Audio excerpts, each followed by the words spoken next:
Each year, Microsoft Research hosts hundreds of influential speakers from around the world, including leading scientists, renowned experts in technology, book authors, and leading academics, and makes videos of these lectures freely available.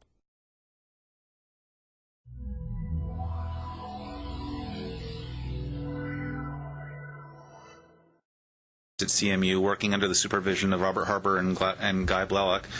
His research interests include the design and implementation of programming languages and focus on the application of type theory to program compilation and execution. In particular, he's interested in extending high-level languages to support real-time applications. Thanks, Mark. I'm going to wait a minute to put my title set up since I have the wrong function key and I'm hibernating right now. But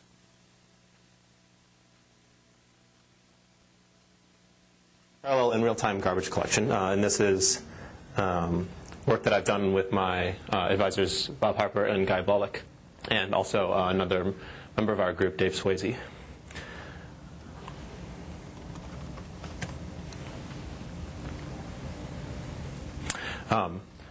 So the motivation for this work is that we want to support real-time. Yeah, I'm sorry. No worries about the screen. I'll get there in just a second. The motivation for our work, I just don't want to keep you guys all waiting since we have so many things to do today. The motivation for this work is to support real-time application development in C#. So here we go. Perfect.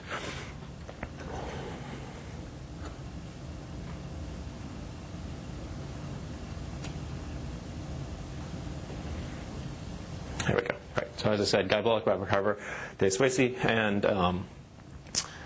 we want to support real-time application development in C#.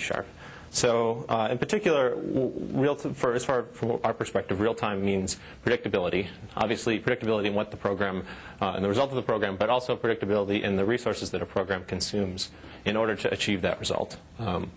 So typically, real-time application developers will either reason from their code or perform some experiments to understand how long it will take their program to run. And they'd like to know that those sorts of predictions or experiments will be meaningful and actually represent the sort of behavior that the program will exhibit when it's actually in use.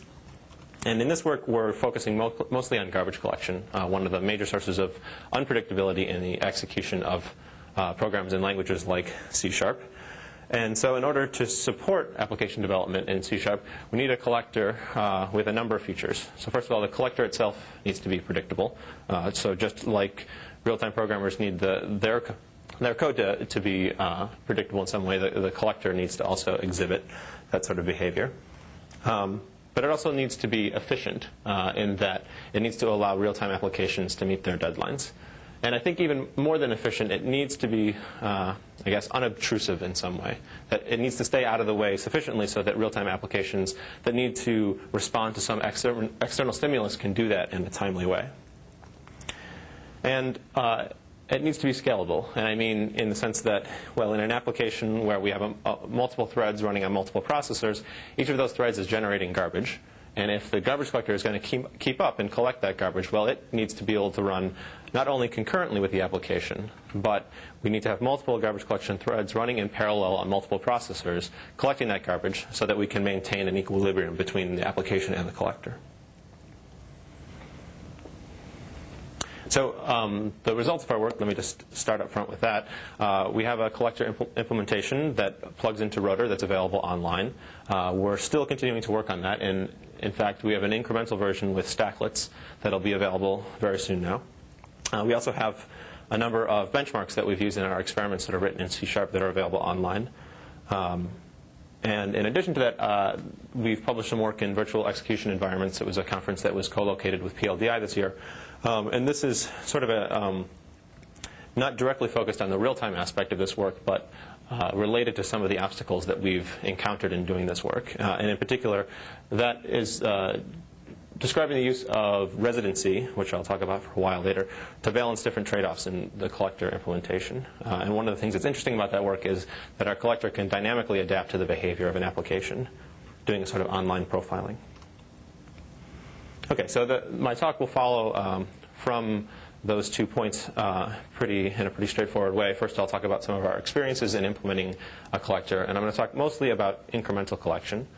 And then I'll talk about in particular, one of the challenges that we had in implementing this in Rotor, and how that led us to this additional work, because I want to spend most of the talk today talking about the results we have and sharing the work that we described in using Residency to balance the trade-offs between copying and non-copying collectors. In particular, semantic constraints like pinning, and also some of the different overheads of garbage collection. Okay, so incremental collection is dividing the work of the collector into smaller fixed-size pieces. So we'd prefer that the collector doesn't interrupt the application for an arbitrary amount of time, where that's dependent upon the size of the amount of live data or the size of the heap or something like that. We'd like to break it into fixed bounded size chunks and then interleave the execution of the application with that of the collector. Okay. Now, certainly we can do partial graph traversals, but one particularly difficult aspect of this is scanning the stack in the call stack of the threads in fixed size chunks. And what we do is simply divide the stack, rather than being one contiguous piece of memory, into smaller fixed size pieces that we call stacklets. And this buys us two things. Not only do we not have to determine a fixed maximum size of the stack in advance, since we can always allocate a new stacklet, but it also lets us scan each of those stacklets individually, so that we can then hopefully what we'd like to show is that we can bound the work that's done by a collector in any one increment to a fixed size. So in order to know that we've actually achieved an incremental collection, we want to do some measurements of that. And so the measurement that I want to talk about for a few minutes now is called minimum mutator utilization. So I'm throwing a bit of jargon in here. Mutator is just another word for the application. And so the mutator utilization is the percentage over some fixed window of time that the CPU is available for the application to use. And the rest of the time, then the CPU would be computing something for the collector, some sort of overhead associated with storage management. But if we look at the percentage that's available to the mutator, that's where the mutator is actually getting work done. So now let me illustrate this with a graph. What we have here is a graph of minimum mutator utilization for a variety of window sizes across the x-axis, and plotted as a percentage on the y-axis. And let me just point out a couple of features of this graph. This was for a particular run of a particular application. It was the GC bench benchmark for a particular input size and for a given heap size. And what we do then is measure each of the individual increments of collector work and look at all of the different windows and see, well, precisely what percentage of each of those windows was available to the mutator. So if we look at the very smallest increments, around 10 milliseconds in this case, the mutator actually receives 0% of one of those windows. So this is another way of saying that the longest pause time for this particular application was 10 milliseconds. If we look at the other end of the spectrum, over as we achieve longer and longer, or look at longer and longer window sizes, what we see is that this graph is just approaching the overhead of collection. So in this particular case, the collector requires about 25% of the CPU time for the length of the application execution. But in the middle, we can look and see what the overhead of the mutator or of the collector is for any particular window size. And we do that with some idea of the responsiveness that our real-time application would have to exhibit. So in particular, if our real-time application needs to respond to some external stimulus on the order of 20 milliseconds, well, we look at this graph and see that, well, we can expect to get, in the worst case, 50% of the processor for any particular window of 20 milliseconds. And if we can determine that we can execute that code in less than 10 milliseconds, well, then this is an appropriate collector to use for that application. So what this mutator utilization does is let us talk about and understand when a collector is appropriate for a particular real-time application. Okay, so how are we going to achieve that? Well, we're building upon previous work in incremental collection and in real-time collection by Nettles and O'Toole and Cheng and Blalock. And what we're doing is implementing what's called replicating collection. And there's really only a couple of things I want to talk about with respect to replicating collection. First, just let you know it's based upon semi-space copying collection. And in that sense, it gives good time bounds, both on the time it takes to perform an allocation and in terms of the asymptotic time of the collection itself. But that because it performs a lot of copying, there's a high space overhead because it reserves a lot of space in advance to make replicas of objects. Now, in implementing this, one of the things that we came across very early was that Rotor requires the garbage collector to support pinned objects. So these are objects that can't be moved around in the address space.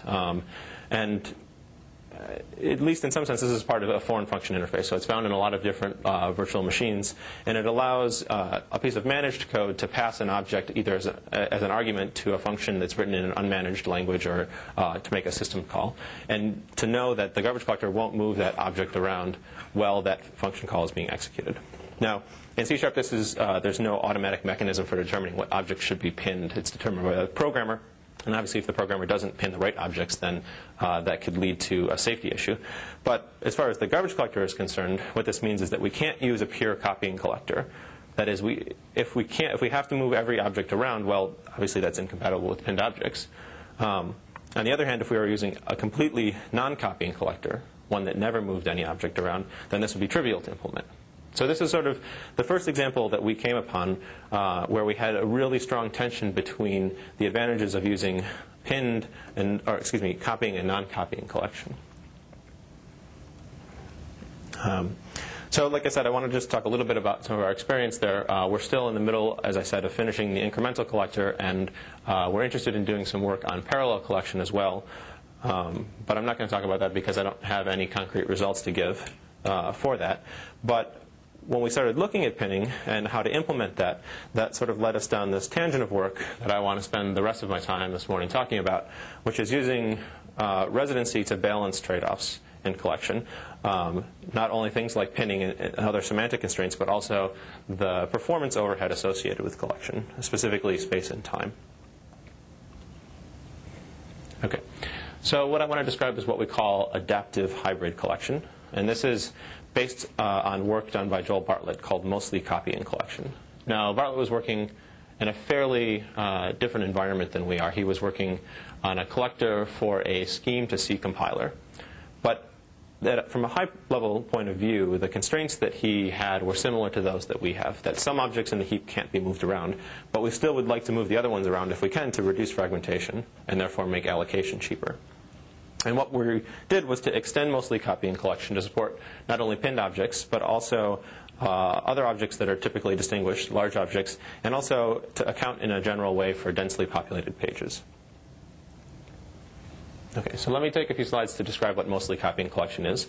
As the name suggests, we're going to copy objects most of the time. And in order to do that, we divide the heap into a set of pages. I use the term page just for historical reasons. It could be any chunk of memory, and they don't necessarily need to be the same size as the operating system pages. And then what we do is determine the strategy for each page in the heap dynamically. So we say that either objects from a particular page may be evacuated or copied from that page, or we could promote that page logically in place. And that's a decision that we could make on every collection cycle. So we can treat pages differently from one collection point to the next. And in doing this, we'll gain the benefits of both copying and non-copying collection. Okay, so let me step through some graphics here to show you how this works. So as I said, we divide the heap into a set of pages. Obviously much more than 8 usually, but for the purposes of demonstration, 8 will be enough. And we reserve, like in any semi-space collector, half of those pages for allocation. The other half will be used by the collector when we get to run to the first collection cycle. And we'll allocate objects starting and using a bump pointer scheme, like we would usually do in a copying collector. But when we fill up that half of the heap, just like normal would be in the collection, and as usual, we want to move all of the reachable objects from, in this case, the left half of the heap to the right half, from the from space to the to space. And luckily, as it turns out, some of those objects have become unreachable. So our goal here is to move all of the blue objects, the ones that are reachable, to some page that's live. So as a typical copying collector would do, we would evacuate objects by copying the data associated with them and updating any pointers that would point to them. But if we should come across a pinned object, we can't do that. We have to maintain that object at a fixed point in the address space. So instead of evacuating the object, we just promote the page logically in place.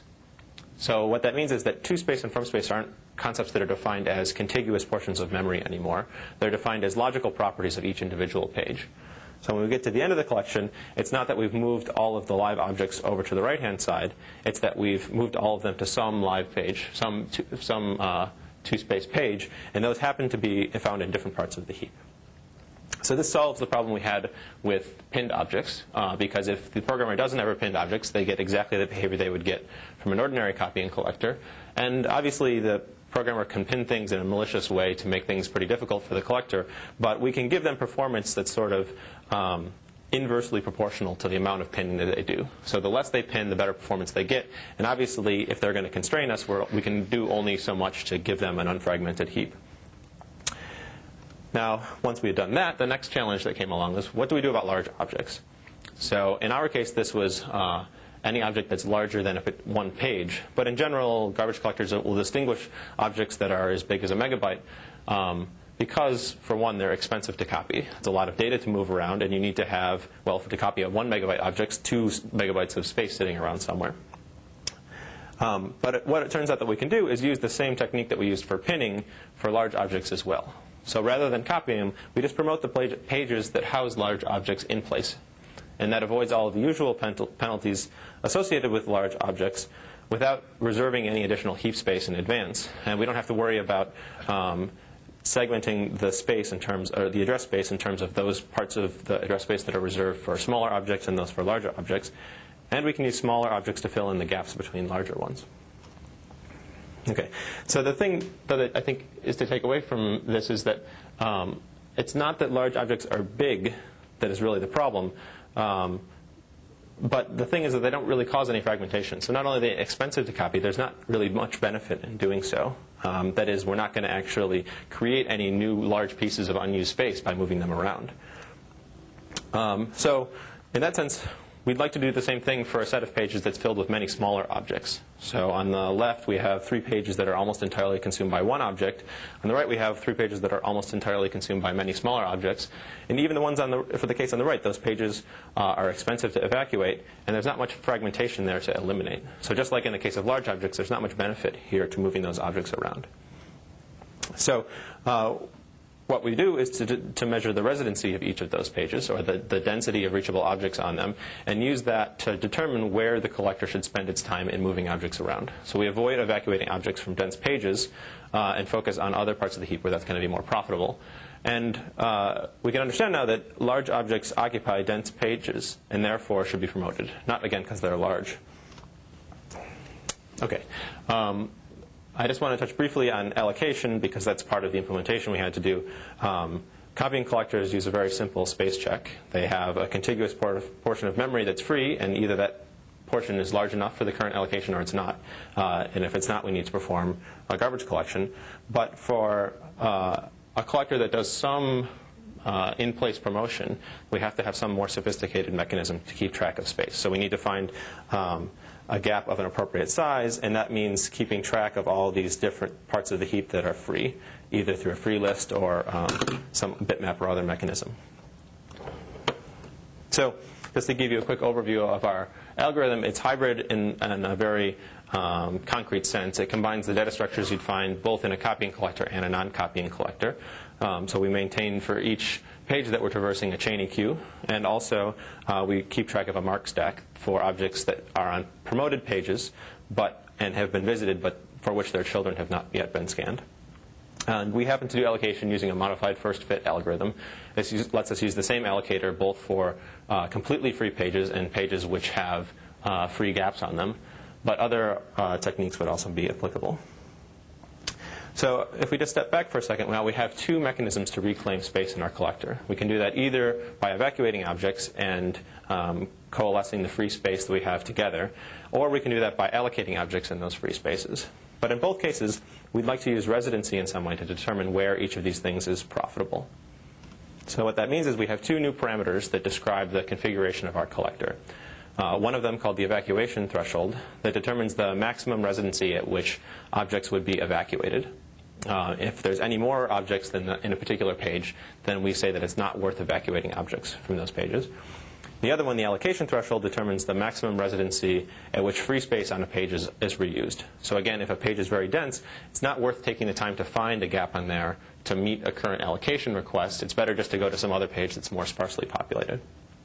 And once we have these two parameters, now we can describe the classical, two classical garbage collection algorithms, semi-space and mark sweep, just by setting particular values for these configuration parameters. So a semi-space collector which always evacuates objects, well, it's just like saying it'll evacuate objects from any page that has a residency of 100% or less. And because it never allocates on any page unless that page is completely empty, well, that's just saying that the allocation threshold is 0%. Likewise for the mark sweep collector. So from there, now we can plot these different collector configurations. So what we have here is these two configuration parameters plotted on these two axes here. And every point in this space represents some configuration of our collector. So like I said, we have the sort of classical algorithms as 2 points on there. But what our measurements shown, and what I'll talk about in the last part of the talk, is that the hybrid collectors in this region here really provide the best performance over a whole range of different applications and different operating environments.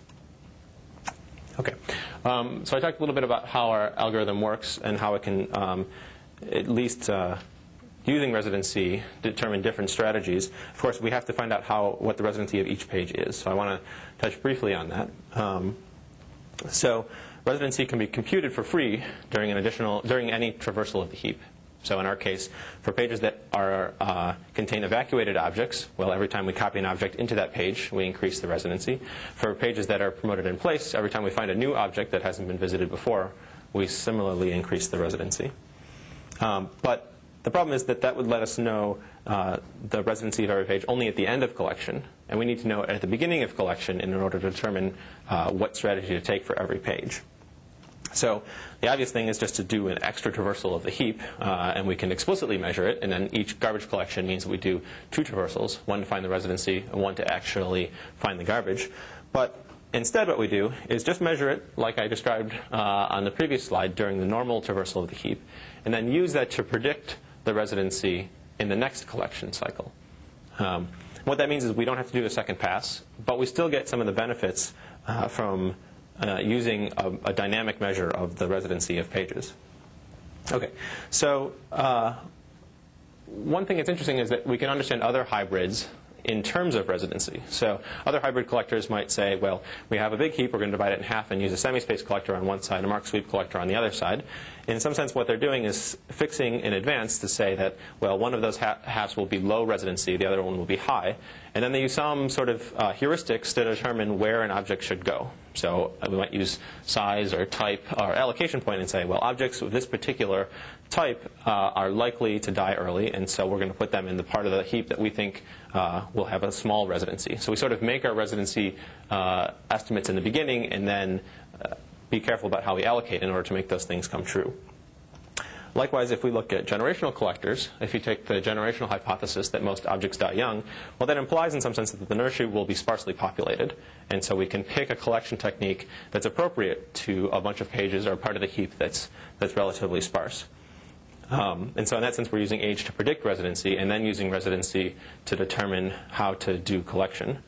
But I should note that generational collectors are often inconsistent in how they use age. So, for example, large objects are typically allocated in some other part of the heap. So it's not exclusively age that's used to determine the collection technique. It's age and a bunch of other parameters that together, I think, all can be seen to predict residency. And then once we understand what we believe the residency of a particular part of the heap to be, then determine the collection strategy from there.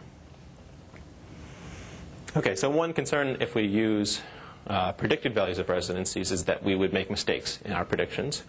But one of the nice things about this algorithm and using residency is that it actually recovers naturally from its own mistakes. So in particular, it takes at most 2 collection cycles to recover any space. And that's just without any additional changes to the algorithm. So that's what I mean by it recovers naturally. It's exactly the algorithm I've already described. So let me just try and illustrate that with a bit more detail. So consider the impact of overestimation. As it turns out, in the way we work, we never underestimate, because that would sort of mean that objects came out of the ether from nowhere. So we can only overestimate. And if we overestimate, that means there's many sparse pages in the heap that we believe to be dense. But because they're sparse, there actually is a lot of fragmentation there. So during the first collection cycle, that is when we are collecting with the misconception that these pages are dense, we'll leave a lot of space lying around, but what we will achieve is a correct set of measurements for each of the pages in the heap. And what that means is in the next collection cycle, the subsequent one, we'll be able to relocate objects and reclaim that space. So when I started talking about determining residency, I said, well, we don't want to do an extra traversal of a heap because that's expensive. In some sense, this first collection cycle, the one that operates with the poor predictions, behaves exactly like that explicit measurement phase. In fact, it's not very good at doing any collection and actually reorganizing the space in the heap because of those poor predictions. And instead, what it achieves with success is just measuring. And then the subsequent collection cycle is actually the one that really recovers the unused space. So in some sense, the collector only recomputes it when its predictions would have been wrong. Okay, and I should just point out that allocation, because it uses the true residency of each page, not predictions, can also be used to account for mistakes that we make in predicting residency. Okay, I want to just finish up my talk with a couple of slides on some experimental results from our VEE paper. The details of exactly what experiments we performed, as well as some ones that I'm not going to show here, you can take a look at in the paper. But in general, if we knew the usage patterns of a particular program, we could tune our garbage collector to have precisely the right behavior. If we knew how long a particular object could live, then we can put it in the right place. But what we'd like to do here is show how adaptive garbage collection can actually lift that burden from the programmer, so that the garbage collector can determine that sort of information dynamically. And the experiments that I'm going to show is the impact of heap size on the overhead of collection. So depending on how much memory we give to the garbage collector, what's the total time consumed by the collector during the execution of the program? Okay, so as I said, by heap size, I mean the total memory available to the collector.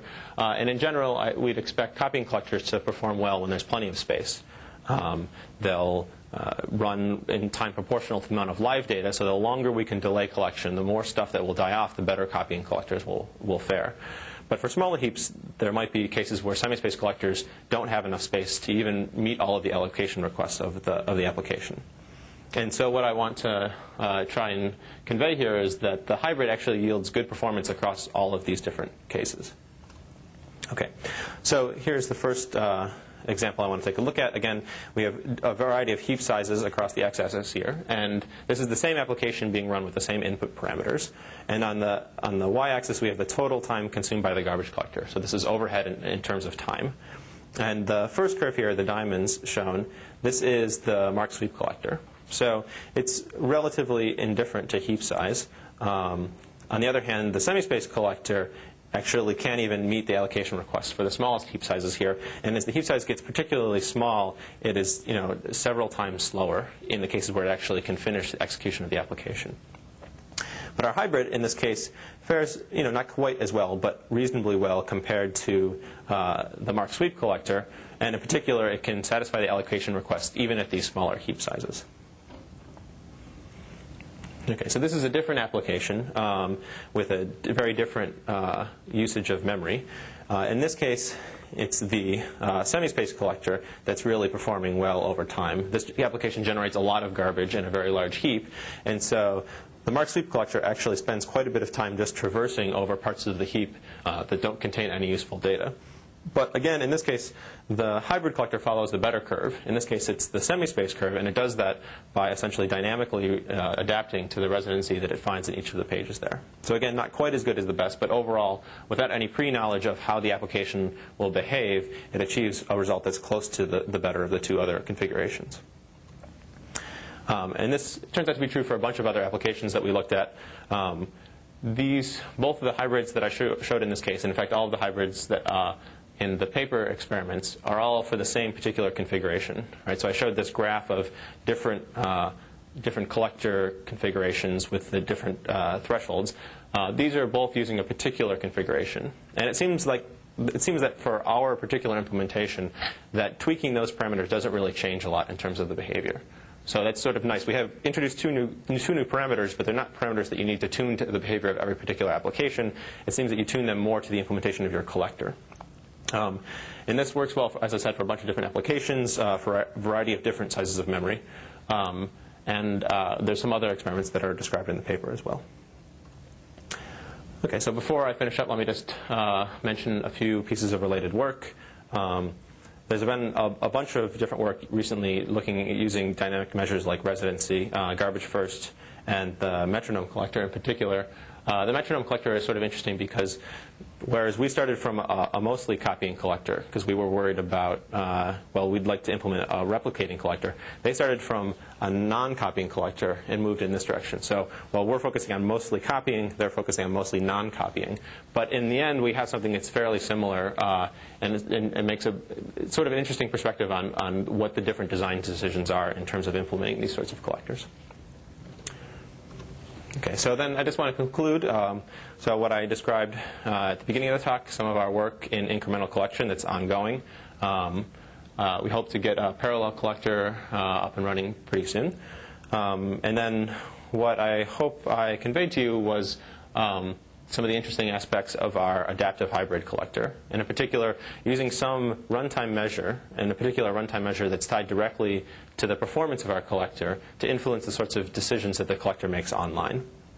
And one of the nice things about using a measure like residency that's naturally tied to the performance of our collector is that it recovers well from errors.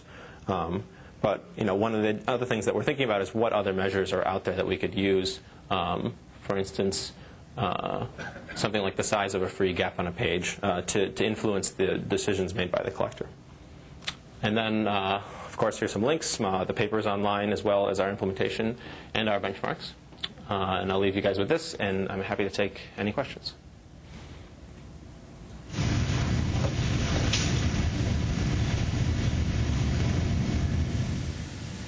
Any questions? Yep. Are you able to give any hard bounds on the performance of your garbage collector? So for our particular implementation, that's not something we've been able to do yet. The problem is that it's difficult to quantify exactly the kinds of fragmentation that can occur. And so without knowing precisely what kind of fragmentation we have, it's difficult to say we will definitely be able to meet a particular bound in terms of working within a given fixed-sized heap. Do you think you might be able to do an analysis if you prescribe some amount of fragmentation, some percentage, so the answer depends on the percentage? That might be true. I mean, so with respect to time, one of the things that's nice about the replicating collector is it's fairly simple in its analysis.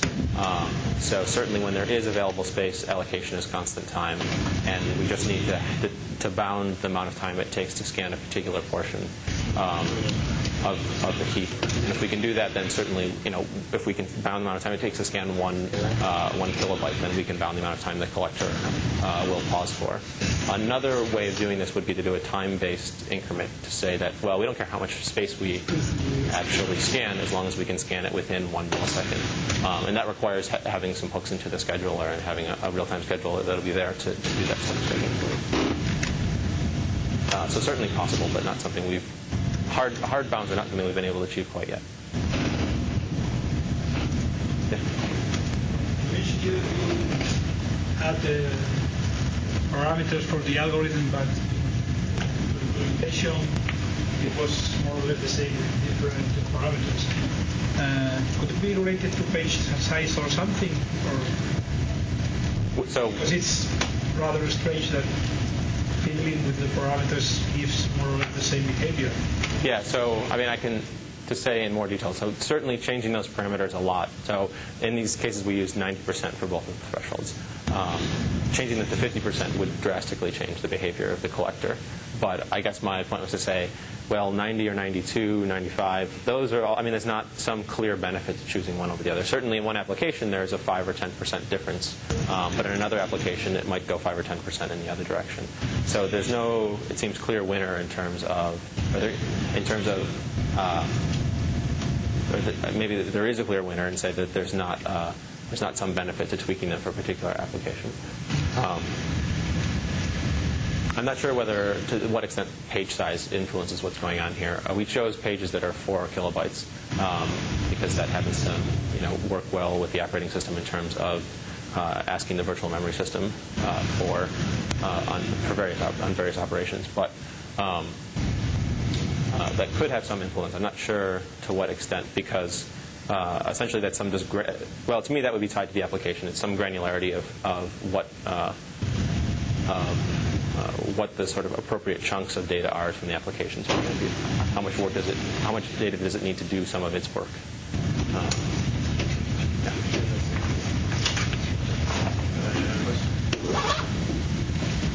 Great. Thank you very much.